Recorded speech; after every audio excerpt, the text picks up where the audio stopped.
Thank you very much. U.S. manufacturers, retailers, consumers, and workers face enormous challenges stemming from freight and supply chain congestion. The effect will become even more pronounced as Christmas is upon us, and families are trying to purchase gifts for their loved ones amid soaring prices. These transportation bottlenecks show no signs of letting up. High levels of freight congestion are expected well into next year. I have heard from many supply chain stakeholders about the complexity of moving such a vast amount of goods, and indeed, the situation is complex. We've all seen images of ships waiting for miles offshore to unload their cargo. The lack of port terminal and warehouse space continues, as well as limitations on intermodal equipment and workforce disruptions. All of this makes it harder for truckers and railroads as they work to move containers. On top of all this, vaccine mandates could have a major impact on the transportation sector.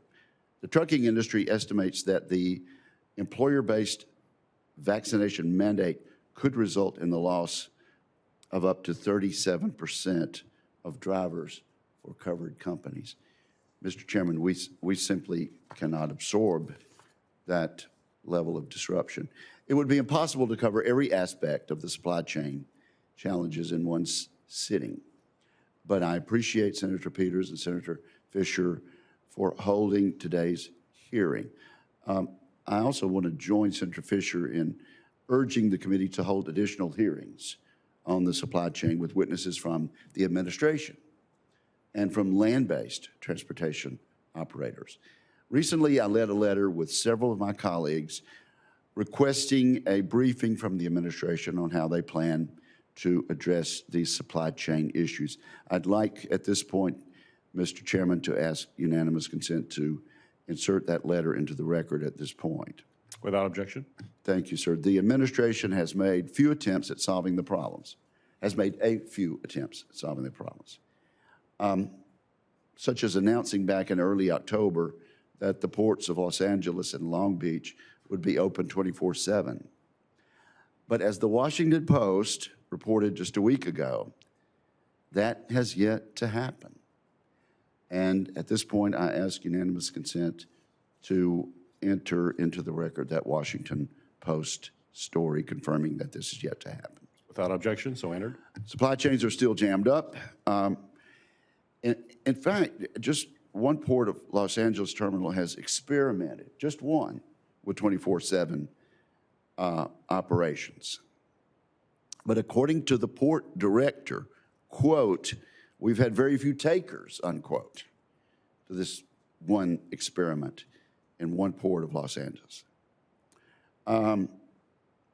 Very few takers for those extended hours because of a shortage of truckers and warehouse workers.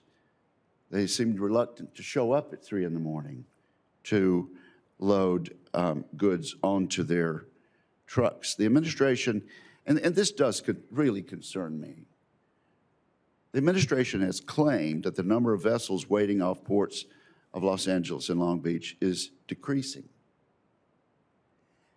The only way they can make that claim is that they are using a new counting method, requiring ships to queue up over 150 miles off the California coast.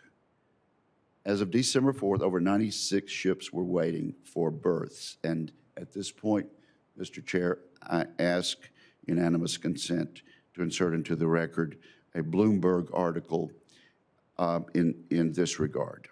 Without objection, will be entered. In other words, there are just as many ships still out there. Cooking the numbers is not a solution.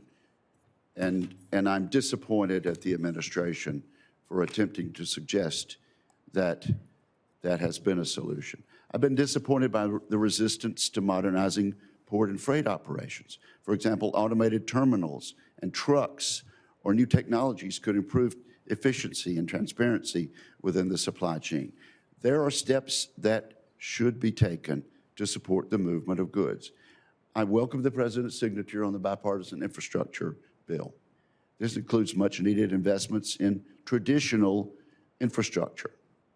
and will result in long-term benefits to the supply chain to help minimize future bottlenecks.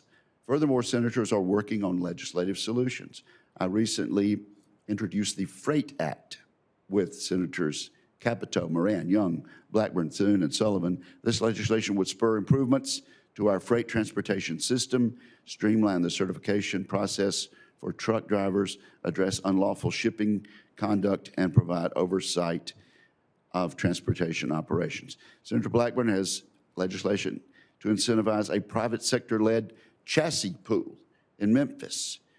As a major inland port, Memphis needs to increase its ability to operate more efficiently in our interconnected freight system, which stresses from coast to coast. And I want to applaud Senator Moran for leading a letter to the Federal Maritime Commission, which I joined. That letter encouraged the Commission to engage with the ports and swiftly address any unjust or unreasonable aspects of the new dwell fees.